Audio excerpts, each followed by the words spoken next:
There's been many achievements of the Land of Oak and Iron, many of which were unexpected but very exciting.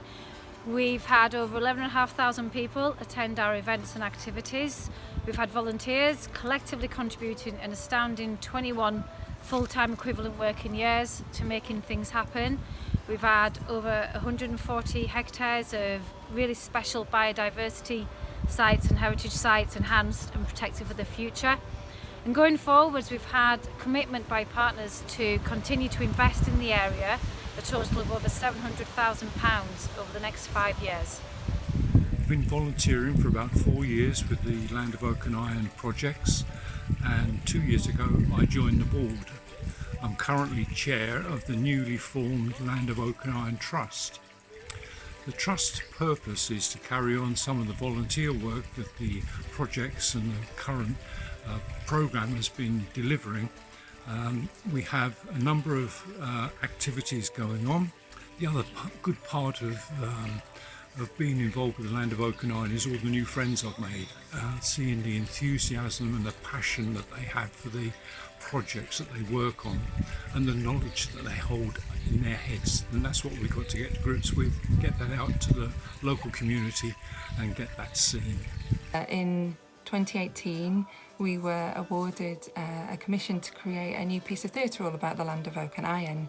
We explored stories, so we explored some of the history, some of the factual history and some of the myths and stories of the area. So all in all there were 80 plus participant performers across the project. The project I think felt special for those involved because it enabled us to come together as a community, to form a new community across all sorts of ages, to explore stories, to explore heritage, to explore what matters to this area. And it felt really important and exciting to be part of that, and to do that in a way with the beauty and the magic that music and theatre enables. They were looking for a project as a thank you, and I'd suggested I'd been in touch with some of the management team and suggested about doing a bird walk, and the two of them knitted together.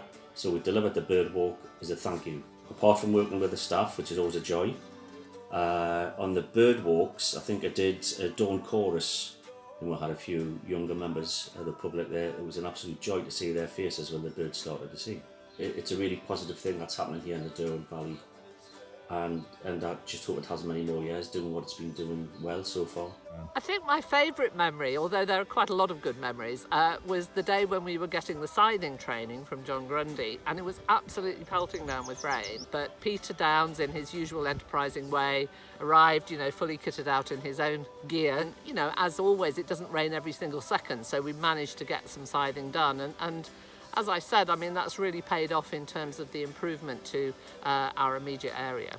I think the involvement of a lot of people of all different ages and backgrounds in quite an informal and friendly way, an organised way, but you never felt like you were in a military operation, and really fun. And hopefully that spirit will carry on because, we're fully intending that a lot of the work we hope can carry on. I hope that the Land of Oak and Iron still put on the fun events that they've been doing, like the Chotwell Wood Fest and the events at the Heritage Centre. I hope that they'll still put those on.